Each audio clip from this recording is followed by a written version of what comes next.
The Lighthouse Part 3. Till now, you know that Sylvia traveled to Benaras along with her grandfather to pay tributes to her mother and grandmother. She came back to Kovalam after spending 4 days. Now, the story goes on. On the other hand, after coming back from there, her grandfather blessed her all for her deeds. No one could make out that Sylvia was a foreigner by her behavior or her ideology except her complexion and features. The whole village loved her. The news of her getting all the ancestral property in her name spread like fire in the forest. Even her own father and her stepbrothers and sisters started contacting her over phone. They tried to show that they care for her. Her own so-called father advised her to invest her money in Canada for her future, but she did not pay any heed to it. She was worried about her nanny, who was still there and was getting old.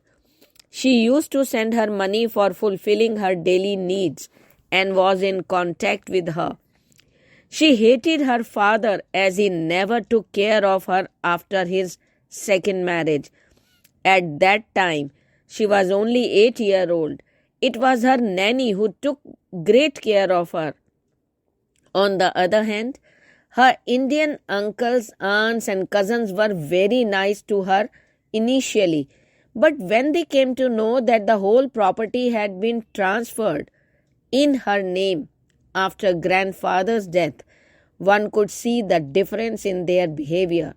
Though they tried to show sympathy and love towards her, but Sylvia could feel that. But at that time, she did not pay much interest. Time passed, and it was her 6th month in Kovalam. She was very kind towards a poor Brahmin family who were taking care of her estate. There were 2 more families whom she trusted the most, who were taking care of fishing business. One day, the lady of poor Brahmin family came to meet Sylvia on the pretext of some work. At that time, she warned her of the danger, that she would meet the danger next week. She told her that one of her Indian cousin brothers was talking to a person who for hiring a goon to help her and to kill her and her grandfather so that he could become the master of that property. After informing this, she left for her home. Sylvia became alert. She was more worried and careful about the grandfather. On seeing her worried, grandfather Uni Krishnan asked her the reason. She told him the whole story. The grandfather asked her to stay calm, but be alert. In the meantime, he advised her to get married with an Indian man who was the son of his most trusted friend Ramanathan. He was also from a very rich and honest and known family. He advised her that this way she would have one more family of hers to trust upon. She agreed, and within 2 days all the news of her marriage spread. Everyone was happy and excited to see a marriage in the village except her Indian cousins. Ram Nathan was also happy to tie relation with Uni Krishnan. Sylvia's father, stepmother, brother and sisters also arrived for marriage, but instead of attending them, she had a soft corner for her nanny. She sent an air ticket for her and invited her to attend her marriage. After 3 days, nanny also arrived. She told her nanny to keep a watch over her Indian cousins Krishnan. Within a week, she got married with Ramanathan's son Somnath. Everything went all right. Her father and his second family left for Canada. After the marriage was over, But Sylvia requested the nanny to stay with her as she was growing old. Secondly, after the marriage, nanny could take care of the grandfather. One day, the goon who was hired by Krishnan came to the farm and started fighting with Krishnan only for money. Both had heated argument and he opened his mouth as he was drunk. All the workers gathered there and the goon told everyone about the plan of killing Sylvia and her grandfather from the property. The workers got angry and started shouting. Krishnan ran from there, but they captured the goon and called the police. The police came and put him behind the bars, but Krishnan was absconding at that time. Later, when he was caught, he accepted all that the goon had said.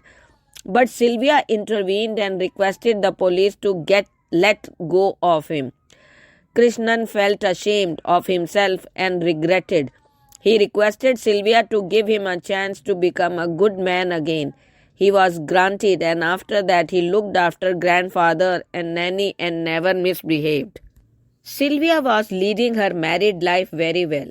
She had completely forgotten the episode of Krishnan who had planned to kill Sylvia and her grandfather to get hold of her property. She was kind enough to forgive him for his sins, though Krishnan tried to be good with her but got depressed due to shame he had to face. He stopped meeting people. No one could see a smile on his face. On the other hand, Sylvia was trying hard to adjust in her new life and was taking care of her in-laws as well as her grandfather. Her nanny was giving her all updates. Her in-laws' house was not very far from her grandfather's house. It was only 8 kilometers away from there. Sometimes she used to stay with her grandfather and nanny. Time passed. Krishnan was not active in looking after his business due to depression and shame. But his both sons, Narayan and Mohan, were very angry and wanted to take revenge from the Brahmin family who had informed Sylvia about the plan of murder made by their father Krishnan. Both of them were also of the same temperament like their father, short-tempered, self-centered and rude. They thought of giving a lesson to that poor Brahmin Ramaya and his wife Malini. The poor farmer had a small piece of land and were childless. They had bought a young male calf and named it Nandi. Both husband and wife took great care of Nandi like their own child. It also kept on chasing them whenever he was not chained. He used to play around the both, got amused on seeing his naughty activities. One evening, both were discussing that they should make a will that after their death, all the land and money to be in Nandi's name for his welfare. They wanted Sylvia to be the trustee as they had no one else whom they could trust.